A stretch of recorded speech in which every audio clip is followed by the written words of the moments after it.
राधा स्वामी जी, यह साखी एक हस्बैंड वाइफ की है जिनकी शादी को कुछ ही टाइम हुआ था। बाबा जी को बहुत मानते थे, सेवा पर भी जाया करते थे, सत्संग पर भी जाया करते थे। समय ऐसे ही बीतता गया, लेकिन उनके घर कोई भी औलाद नहीं हो रही। इस चीज़ से वह काफ़ी परेशान थे। जब भी वह सत्संग पर जाते थे, सेवा पर जाते थे, तो बाबा जी के आगे एक ही अरदास किया करते थे कि बाबा जी चाहे बेटी दे दो, चाहे बेटा दे दो, लेकिन हमारी भी गोद हरी भरी कर दो। दुनिया हमें बहुत बातें करने लगी है, हमें भी एक औलाद बख्श दो, हम भी उसके आसरे जी लेंगे। यह अरदास वह हमेशा ही करते थे। लेकिन समय बहुत बीत गया, पर कुछ भी फर्क नहीं पड़ा, उनके घर कोई भी औलाद नहीं। फिर वह डॉक्टरों के पास जाने लगे, डॉक्टरों से भी बहुत इलाज कराया। जो कुछ भी डॉक्टरों ने कहा कि यह कमी है, वह कमी है, वह सारी ही ट्रीटमेंट वह लोग कराते रहे। लेकिन दवाइयाँ खा खा कर भी बहुत परेशान हो गए, लेकिन तब भी कोई भी फर्क नहीं पड़ा। अब बाबा जी के आगे अरदास यही करते थे कि बाबा जी, ऐसी कौन सी हमारे में कमी है कि हमें औलाद का सुख ही नहीं मिल रहा। अब तो लोगों के ताने सुन सुनकर हमारा दिमाग भी काम नहीं करता है, सत्संग पर आने का मन भी नहीं करता है, सेवा भी नहीं होती है। अब तो आप हमें बख्श लो। लेकिन कोई भी असर नहीं हुआ। जो कोई बताता कि वहाँ पर जाके देसी दवाई खा लो, वह देसी दवाई भी खाने लगे। अगर किसी ने कहा कि उस सियाने के पास चले जाओ, वहाँ पर तुम्हें बचन होंगे, औलाद हो जाएगी, लेकिन ऐसा कुछ भी नहीं। बहुत वह हस्बैंड वाइफ थक हार गए। एक दिन ऐसे ही बैठे हुए थे तो वाइफ बहुत रोने लगी और बाबा जी से कहने लगी, बाबा जी मैं हार चुकी हूँ, इससे अच्छा तो आप मुझे दुनिया से ही उठा लो। लोग मेरे मुंह पर कहकर जाते हैं कि यह तुम्हारे घर के लिए सही नहीं है। अब मैं कहाँ पर जाऊँ? परिवार वाले कहने लगे कि बेटे की दूसरी शादी कर देते हैं। बाबा जी बताओ मैं कहाँ पर जाऊँ? उसके हस्बैंड बहुत अच्छे थे, तो वह अपनी वाइफ से कहने लगे कि तुम दुनिया की क्यों परवाह कर रही हो? जब मैं तुम्हारे साथ में हूँ तो तुम्हें कोई भी चिंता करने की जरूरत नहीं। अगर तुम्हारा इतना ही मन उदास है तो चलो हम लोग ब्यास चलकर नामदान ले लेते हैं। नामदान के सहारे ही अपनी जिंदगी व्यतीत कर देंगे। दोनों लोग ब्यास चले गए। जब वहाँ पर गए, नामदान के लिए पूछताछ हुई तो वहाँ से उनको निकाल दिया। निराश होकर फिर घर पर आ गए। जब इंसान को धक्के ही धक्के चारों तरफ से पड़ते हैं तो कुछ भी समझ में नहीं आता कि अब हम क्या करें। अब वह दोनों हस्बैंड वाइफ भी बहुत परेशान हो गए कि अब हम क्या करें। ना तो हमारे कर्मों में औलाद है, ना ही मालिक का भजन सिमरन। अब किसके सहारे हम अपनी जिंदगी व्यतीत करें। अब उन्होंने सत्संग पर भी जाना छोड़ दिया, सेवा पर भी जाना छोड़ दिया। जो हर संडे को सत्संग पर जाते थे वह भी छोड़ दिया।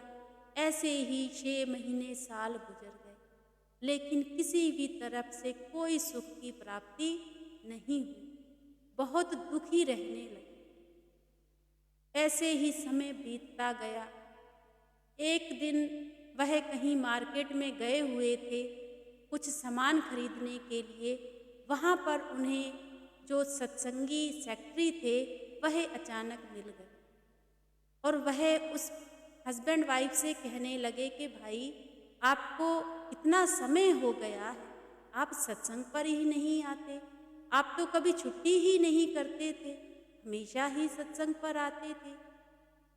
उस हस्बैंड वाइफ ने अपनी पूरी बात बताई। वह बात सुनकर सेक्रेटरी के मन में भी बड़ा दुख हुआ। क्या तुम्हें मालिक पर इतना ही विश्वास है? मैं मानता हूँ कि हर चीज़ जरूरी है, बच्चे भी जरूरी हैं, सब कुछ जरूरत हमारी पूरी करता है मालिक, लेकिन तुम इतनी ही तकलीफ को सोचकर मालिक को ही छोड़ दिया। सत्संग पर आया करो, आप मेरी बात मानकर एक बार और ब्यास जाओ, नामदान तुम्हें मिल जाए। कभी कभी मालिक की ऐसी रूहें होती हैं जो वचन कह देती हैं वह सच हो जाता है। अब और भी उनमें बहुत सारी बातें हुई। अब उन हस्बैंड वाइफ को समझ में आया कि हम शायद कहीं ना कहीं गलत होंगे। अब फिर से दोनों लोग ब्यास चले। जब ब्यास गए तो बाबा जी की उन पर दया मेहर हो गई और उन्हें नामदान मिल गया। जब नामदान मिल गया तो बहुत खुश हुए कि शुक्र है मालिक का कि कुछ तो हमें मिला, और उस घड़ी को बहुत अच्छा समझने लगे कि वह कौन सी अच्छी घड़ी थी कि हमें सेक्रेटरी साहब मिले और उन्होंने वचन किए और वह सच हो। जब घर पर आए तो दोनों लोग ही अपने भजन सिमरन पर बैठने लगे। भजन सिमरन पर भी टाइम से भी ज़्यादा टाइम देने, बहुत खुशी खुशी अपना भजन सिमरन करने लगे। एक दिन उनकी वाइफ भजन सिमरन पर बैठी हुई थी और क्या देखती है कि सतगुरु जी आए हैं और आकर सिर्फ इतना ही कह रहे हैं कि भाई भजन सिमरन में बहुत ताकत है, बहुत शक्ति है, कोई कर तो देखे। तुम्हें किसी भी चीज की, किसी भी सुख से तुम अधूरी नहीं रह सकती हो, मालिक तुम्हें सब कुछ देगा। जब यह बात उस लड़की ने सुनी तो वह हैरान हो गई।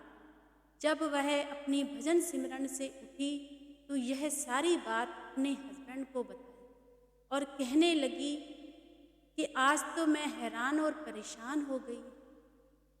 बाबा जी आए थे और मुझसे कहकर गए कि अगर भजन सिमरन करोगे तो तुम्हें सारे ही सुख प्राप्त होंगे। हमें कौन से सुख मिल रहे हैं? कितना टाइम हो गया है, हमारे घर कोई भी बच्चा नहीं और बाबा जी कह के गए हैं कि हमें सुख मिलेगा। तो उनके हस्बैंड कहने लगे कि हमारे लिए अब यही सुख जो हमें भजन सिमरन मिल गया है, तुम कोई सुख मांगा ही मत करो बाबा जी से, सब कुछ यहीं पर ही, अपना बस भजन सिमरन करते रहो।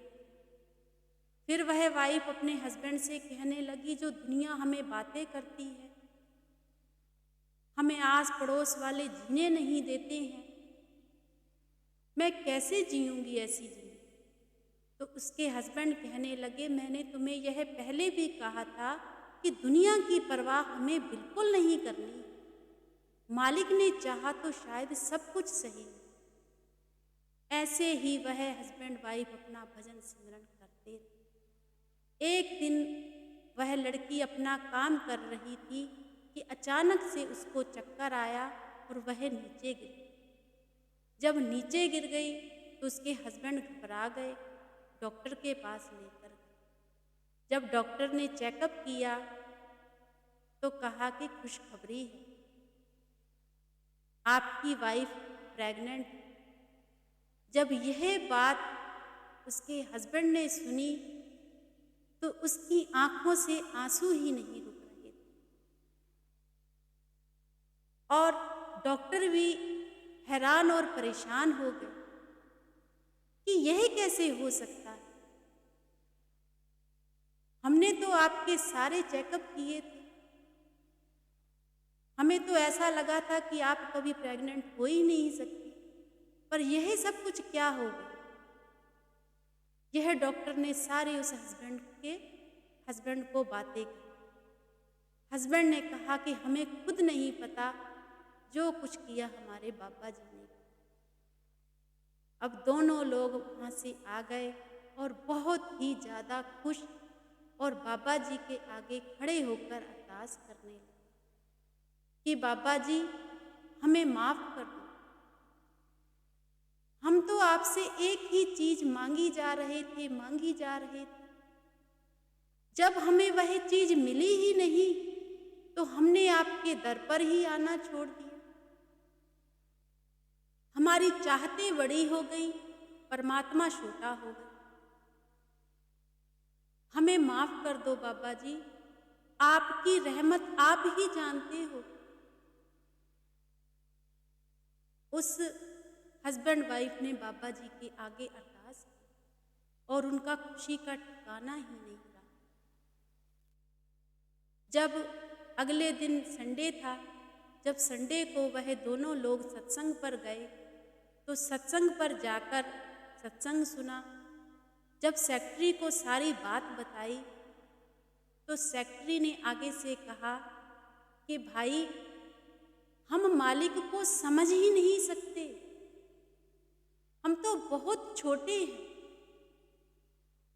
हम तो मालिक से ऐसी चीजें मांग लेते हैं कि हमें पता भी नहीं होता कि वह हमारे कर्मों में है या नहीं है। क्या पता वह हमारे कर्मों में थी भी कि नहीं थी।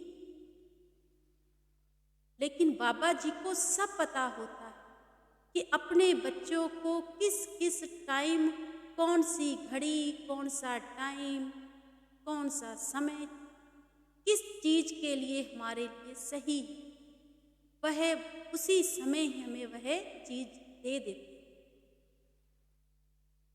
जब हमें कोई चीज समय से पहले मिल जाती है ना, तो हम उसकी कदर ही नहीं करते। अगर हमें कोई हमारे पे कष्ट आता है या कोई हमारे काम में रुकावट आती है, तब अगर वह चीज हमें मिलती है तो उसकी हमें कदर होती है।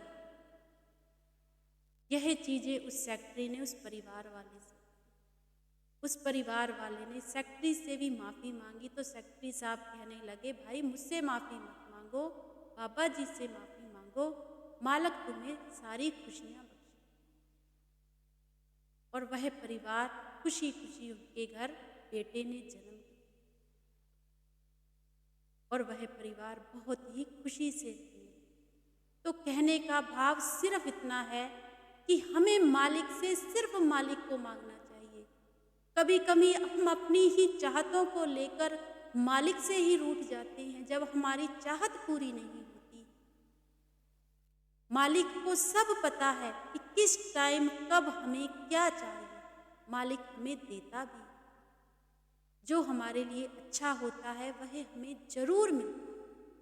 सबसे बड़ा है हमारे लिए सिर्फ भजन सिमरन, हमें भजन सिमरन पर